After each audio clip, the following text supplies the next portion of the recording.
their device in some kind of sports mode or live mode to get those photos in motion. We will be moving and so will the animals, and it'll allow you to adjust it later to get a clear picture, hopefully. Now, I do ask when we're on the reserve that you try to keep your voices down low, conversations to a minimum. If you're excited to see an animal, that's great. I'm excited for you. Just don't yell about it. Whispering is just as effective and is more respectful towards the other guests of the truck, as well as the animals that we're trying to see out here today. We don't want to scare them away. This is their home. We are just the visitors passing through. Also, keep in mind, there is no snacking on Kilimanjaro Safari, so if you got food items with you, please make sure to put it away for the duration of the ride.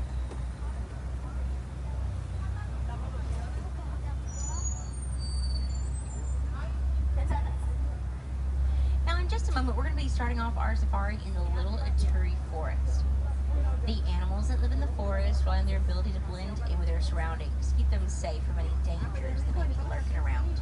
So while we're out there, keep a look around every bundle of bamboo, behind every tree, and under every bush.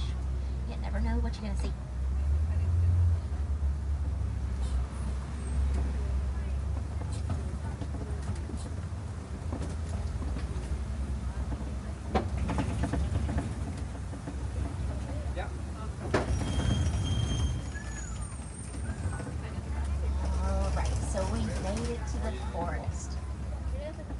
Over to your right-hand side, past the bundle of bamboo, there's an okapi.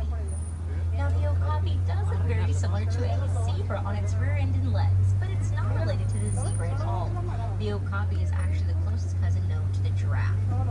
Okapi were not spotted or documented by Western civilization until 1901.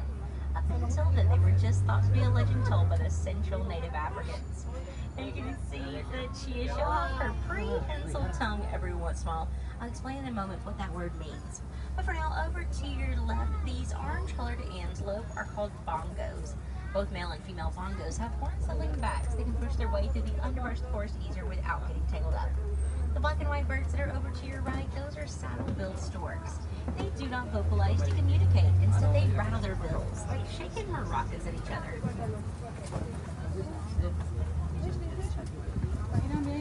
All right, now over here to your left, you can see a black rhino way over there. Black rhinos have what's called a prehensile pointed upper lip. Prehensile is a word I'm going to use a couple of times today, so go ahead and memorize it. It means that something on the animal can be used like an extra hand to grab things with. Now, whereas the black rhino will use its pointed upper lip to grab branches and leaves here in the forest, their cousin, the white rhino that lives out on the savanna, has a wide upper lip that is perfect for grabbing big mouthfuls of grass. And I'm hoping that later on today, once we reach the savanna, we'll be able to see some of those white rhinos ourselves. Over here to your left, we have found some greater kudu. These are females. Males have long horseshoe-like horns that are really cool to look at. But as you can see, the girls are just as pretty without them.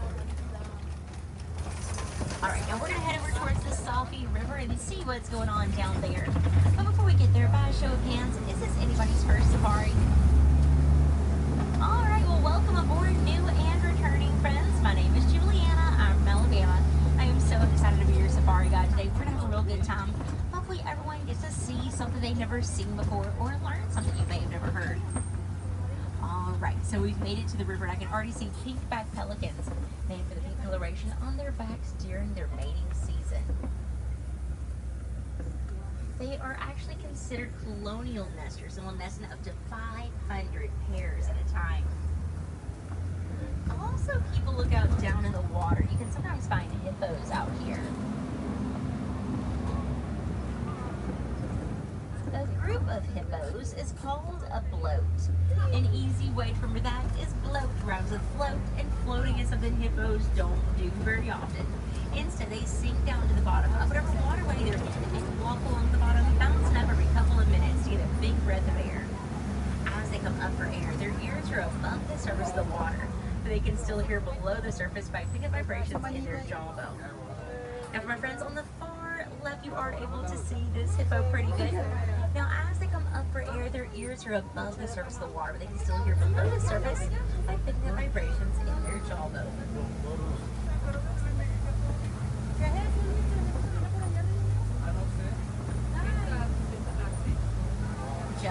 around the river bend, these are Nile crocodiles. They are, on average, the largest crocodile species in Africa, getting to be about 11.5 foot long, though sometimes they can get bigger than that. They're really very still right now. They come here to strike their prey or defend themselves. They are incredibly fast and strong.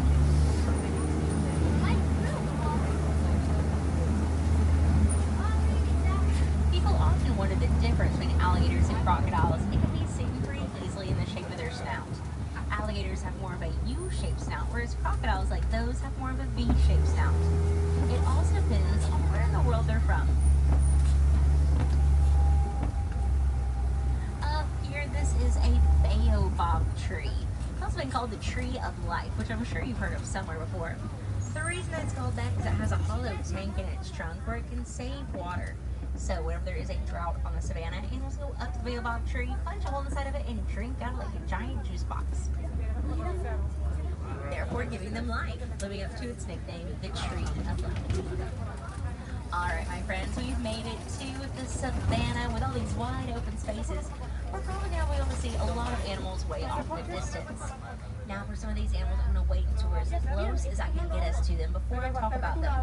That way you can see any physical characteristics that I need the time to describe.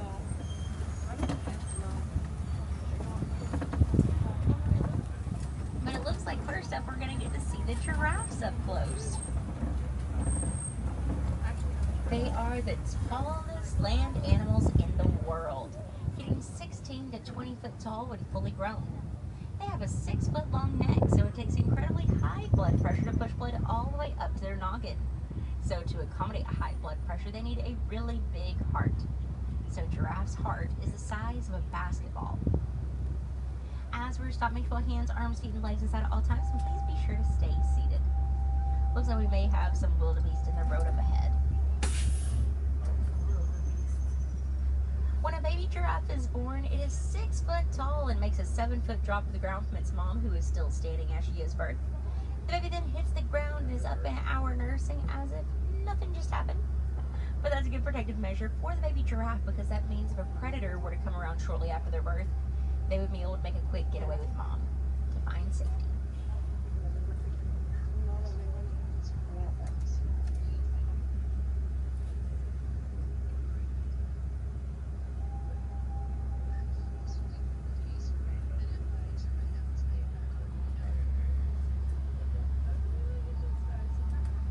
Looks like we're about to start moving again. Now coming up over here, there's a couple of eland, these great big antelope. My favorite thing about the eland is when the male eland is trying to impress the ladies, he will create a flower crown to go on top of his head. See, he looks very handsome. But most of the time, he'll just pull a bush out of the ground, put it on top of his head, and dirt goes everywhere. But he still looks real good.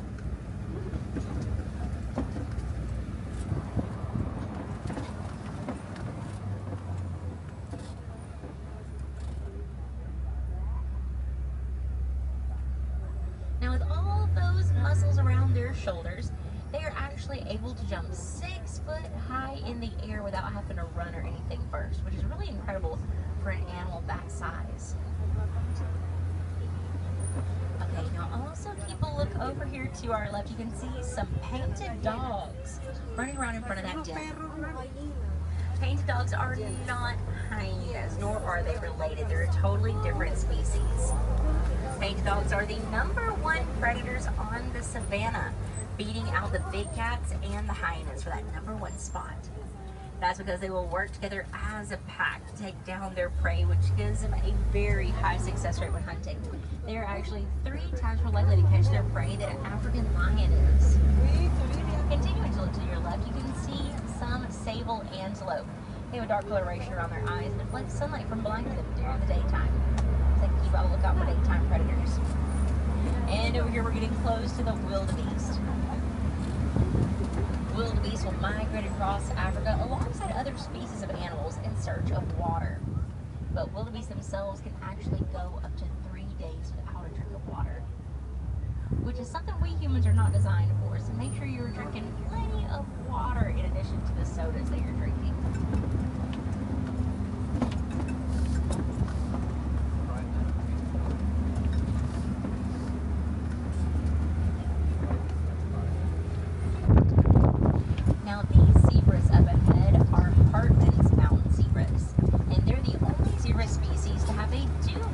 a little jiggly skin flattening of the bottom side of their neck and helps them regulate their body's temperature. A group of zebras like this is called a dazzle. As they're all standing in a dazzle together, their stripes start to blend in with one another, creating an optical illusion that can discombobulate predators and make it harder for them to single out just one zebra to make their prey. So it's sort of a defense mechanism in a way. Now you can see how on this one baby zebra, how it has light brown stripes. That is how all zebras are born. But as they age, those stripes get darker everywhere except for on their face, where they will stay a light brown color.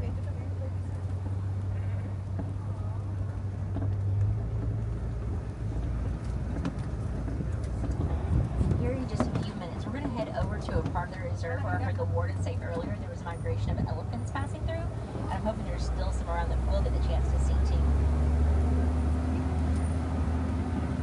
African elephants are the largest land animals in the world. And they have incredibly sensitive skin. They'll throw dirt on their back in what's called a dust bath. And the dirt works as a sunblock and insect repellent to protect their super duper sensitive skin. We were having a big problem with elephants getting onto farmers' crops and trampling their food and eating their food. And the farmers really didn't like that because that's their livelihood. It's how they take care of their families. So the farmers are trying to get rid of those elephants, and we couldn't let that happen. So here at the Harambe Wildlife Reserve, using our elephants here, we learned because they're super duper sensitive skin, African elephants don't like bees. So we shared that information with the farmers, who were then able to put beehives on their fences. So whenever the elephants got too close to their crops, the bees come out and sting them. And once an elephant has been stung by a bee one time, they tend to avoid that area the rest of their life. They have a fantastic memory. And one little bee sting is a lot better for the elephant than losing their life entirely. So it saved the elephant population, it saved the farmers' crops, and it gave the farmers a new source of income through the honey. And all it took was us paying attention to the gorgeous elephants here in our reserve, learning everything we can about them, and then applying that knowledge to how we can protect them as well. But we still have a lot to learn. The pregnancy for an African elephant can last for almost 2 whole years, 22 months to be exact. A little girl elephant will stay with her mom her entire life and will actually raise her own babies one day in the same herd her mom is in. You can actually see a herd of females up ahead, right over that edge in front of us.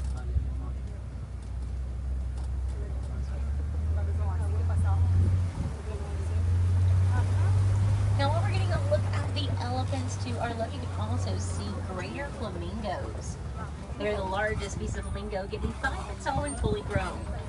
They're also the lightest in pink coloration they get from the beta carotene and the brine, shrimp, and other small aquatic creatures they eat. Now standing right up under the feet of all of those adult elephants, there's a little baby girl that is less than a year old. You can see her trunk hanging down.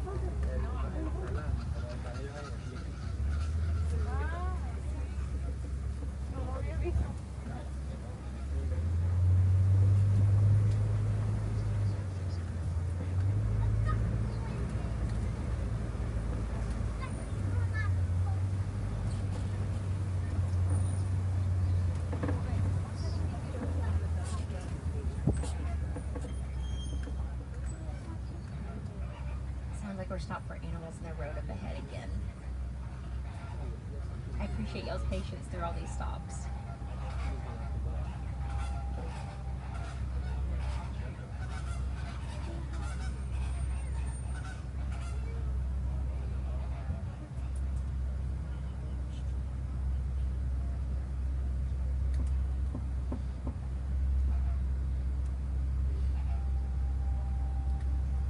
Now, when flamingos first hatch, they are very small, very fluffy, and very gray.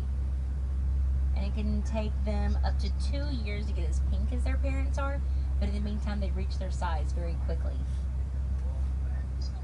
You can see that some of them over there still have their white and gray feathers and the more gray legs.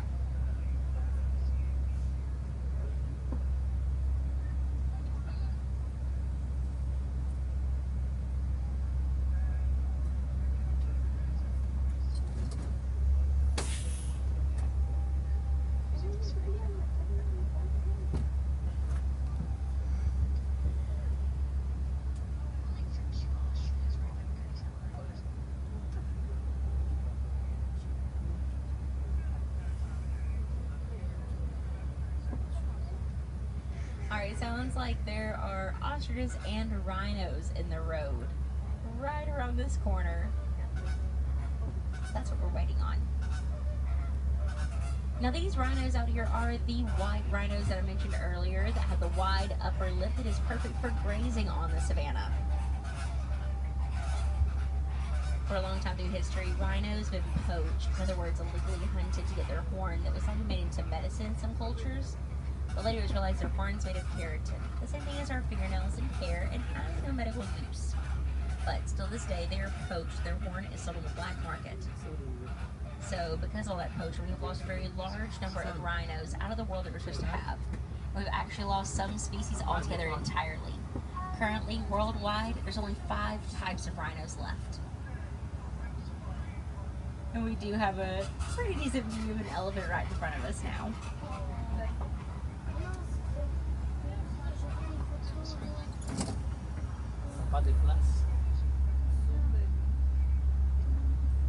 That looks to be one of our younger females.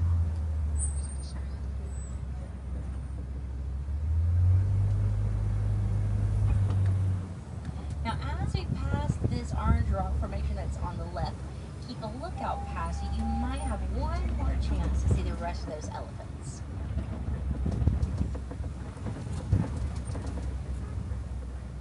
They're right there through those trees. And there's a rhino.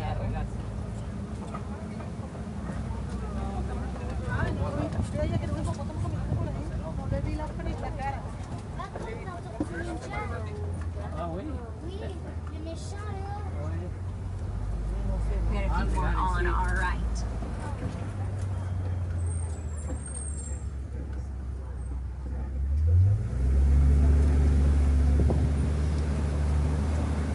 And I see a cheetah walking around ahead.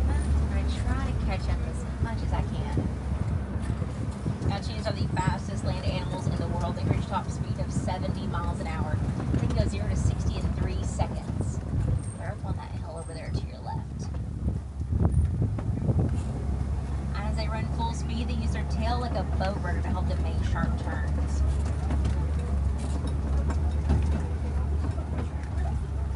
Here's a few more that are laying down that are a little bit easier to see.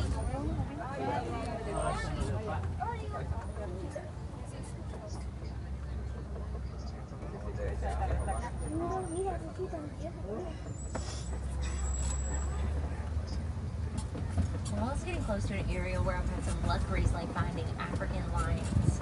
Sadly, in the last 30 years, we have lost half the wild lion population. A lot of that is with humans overpopulating their hunting grounds and taking away their food source in the process. So they're running out of things to eat out there. Now we have the chance to see the lions. The easiest way to tell the difference in the male and the female is all the beautiful hair around the male lion's head, which is called his mane. And it's not just a fashion statement. So to protect his neck, if he were to have to defend his position among other male lions who might try to take over his pride, which is just another word for his family. We've got a few more of those white rhinos over here to your right.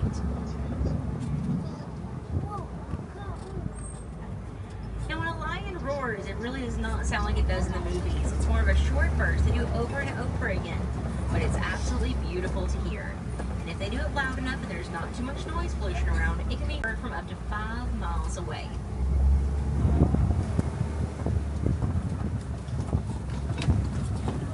Coming up on our left, we have found some warthogs. Right up ahead right now. Warthogs are Africa's largest burrowing mammal. They dig out their burrows using their front feet and their tusk, and then back up into the burrow, into their tusk out the front as defense. Now, if you cannot see them right now, just stay seated here. In a moment, we'll start moving. You'll be able to see them better, including those ostriches that are up ahead, still standing in the roadway. Now, ostriches are the largest birds in the world, though they are flightless. They use their wings to help them turn when running, and they can run about 40 miles an hour at their top speed.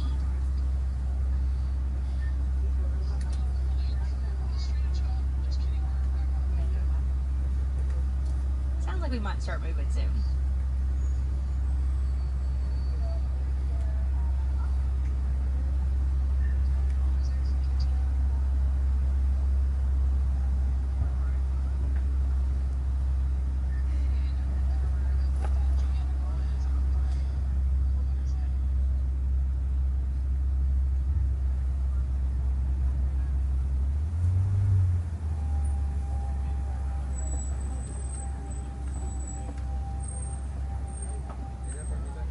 better look at those warthogs for you.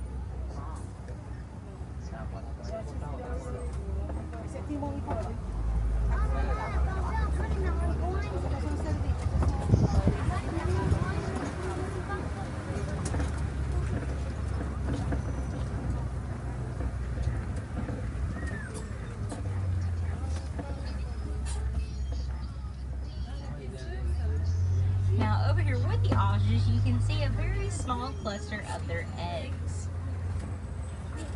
Their eggs can withstand the weight of 200 pounds without cracking.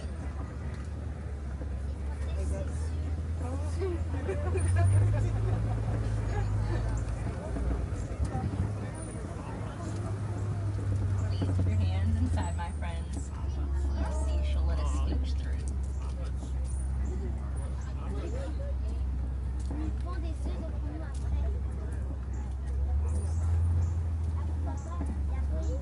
Please stay seated, my friend, in the red.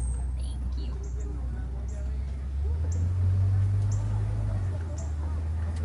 Alright. Woo, we made it through.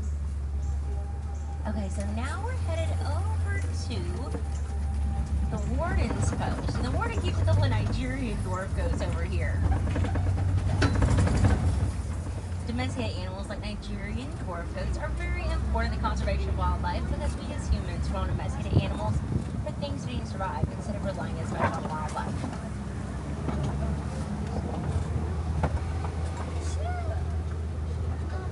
A lot of the animals that we have in our reserve are nearly threatened or even endangered in the wild. For animals like elephants and rhinos, we humans are the #1 threat they face. Since we're the #1 threat, also our #1 responsibility to them to make sure they're protected and taken care of, so they can be around for generations to come to enjoy just as much as we did here today. Now, while there are plenty of different ways that you can help make a difference for wildlife from your home, one of my favorite ways to suggest is by recycling your old electronic devices when you're done with them, like cell phones, laptops, and tablets. In those devices, there is a mineral used called coltan. 60%, so over half of the coltan that is mined out of the earth comes from Africa. And to get it, they have to completely destroy the homes of tons of beautiful animals, including elephants, mandrills, and even gorillas. So when you're done with your old device, you're going to research online how to recycle them properly, so that the old coltan in your old device can be used for your new device.